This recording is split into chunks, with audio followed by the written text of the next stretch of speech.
ওগো শুনছ? আমার টাইটা না খুঁজে পাচ্ছি না যে। ভালো করে খুঁজে দেখো। তোমার জামা যেখানে রেখেছিলে সেখানেই আছে। আসলে আমার সোনা বউটাকে অফিসে যাওয়ার আগে এক নজর দেখার বাহানা। ভালো করে খুঁজে দেখো। তোমার জামা যেখানে রেখেছিলে সেখানেই আছে। রান্নাঘর থেকে চিৎকার করে কথাটা বলল, পাচ্ছি না বলে তো ডাকছি মহারানী। আমার মরণ তোমার জন্য। কোনো কাজটা কি ঠিক মতো করতে পারো না? এই বলে আমার মহারানী শাড়ির আঁচল কোমরে গুজে আমার সামনে দাঁড়িয়ে টাইটা বিছানা থেকে নিয়ে, এটা কি? তুমি তো জানো আমি পড়তে পারি না। যত জালাল্লাহ আমাকে দিয়েছেন। আসুন, কাছে আসুন। আমি কাছে আসতেই আমার পায়ের ওপরে দাঁড়িয়ে আমার মহারানী আমার টাইটা বেঁধে দিচ্ছে, মুখে বিন্দু বিন্দু গাম, আর আমি তার রাগী মাখা মায়াবী মুখটার দিকে অপলোকে তাকিয়ে আছি। এভাবে কি তাকিয়ে দেখো? আজ মনে হয় প্রথম দেখছো।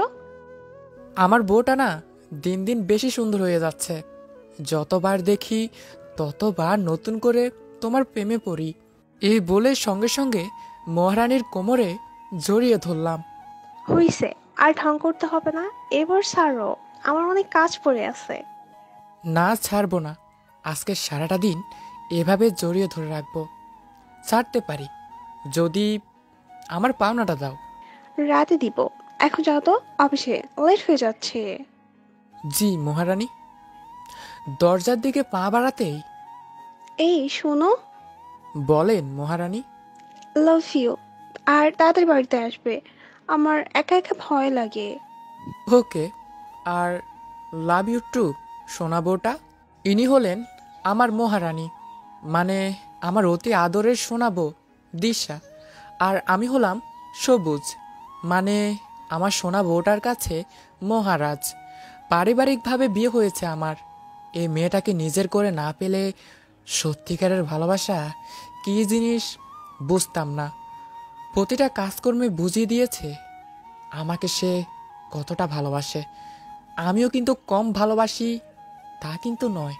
অফিসে কাজ করছিলাম, ফোনের শব্দে ঘোর ভাঙ্গে। ফোনটা হাতে নিয়ে দেখি মহারানীর কল। হ্যালো। দুপুরে খাবার খাইছো? না বাবুনি, এখনো খাইনি।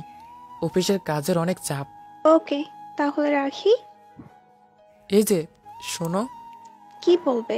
তাড়াতাড়ি বলো। তুমি খেয়েছ?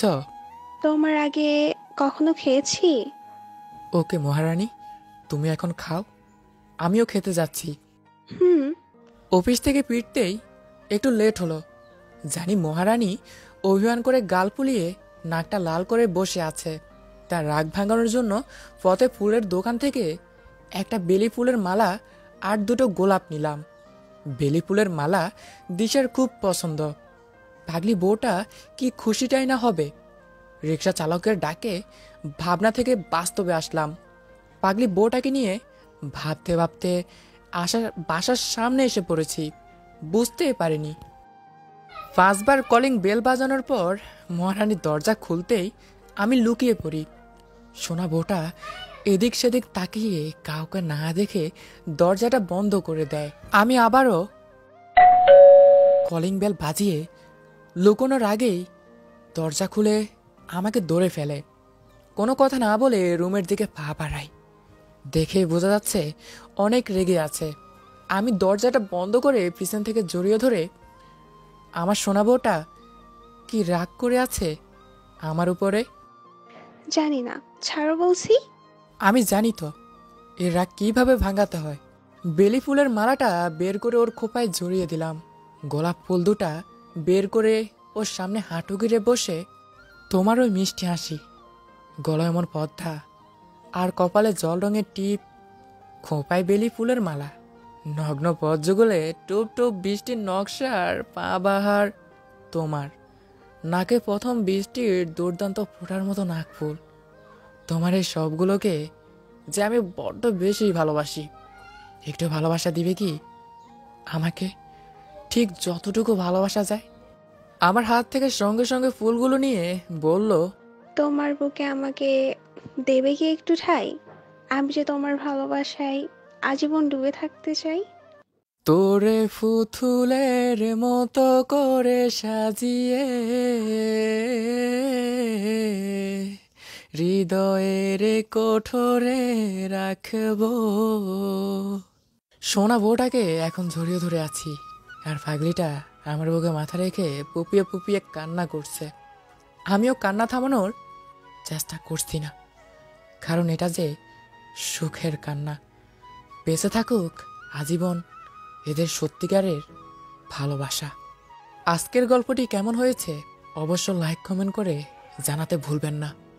আমাদের সাথে থাকার জন্য অসংখ্য ধন্যবাদ।